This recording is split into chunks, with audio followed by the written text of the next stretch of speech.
প্রাক্তন বর সৌরভ চক্রবর্তী মধুমিতার বিয়ে নিয়ে কি বলল, বিস্তারিত জানতে ভিডিওটি দেখুন। আজ দেবমাল্য চক্রবর্তীর সঙ্গে গাঁটছড়া বাঁধলেন বলে বাবা পারকারেগা সিরিয়ালের মধুমিতা সরকার। বহুদিনের বন্ধুত্ব এবার পরিণয় পেল বিবাহে। বিয়ের অনুষ্ঠান ঘিরে টলিপাড়ায় ছিল স্বাভাবিক আগ্রহ। মধুমিতার জীবনের এই নতুন অধ্যায় শুরু হওয়ার দিনে উঠে এসেছে তার আগের বিবাহের প্রসঙ্গ।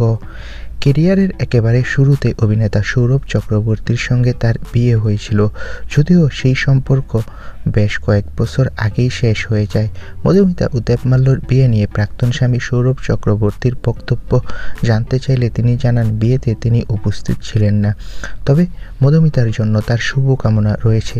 সৌরভ বলেন, তিনি চান মধুমিতা তার নতুন জীবনে শান্তি ও সুখ খুঁজে পাক। এই মন্তব্য থেকে স্পষ্ট, অতীতের সম্পর্কের বাইরে গিয়ে সৌরভ বর্তমানকে সম্মান জানাতেই আগ্রহী।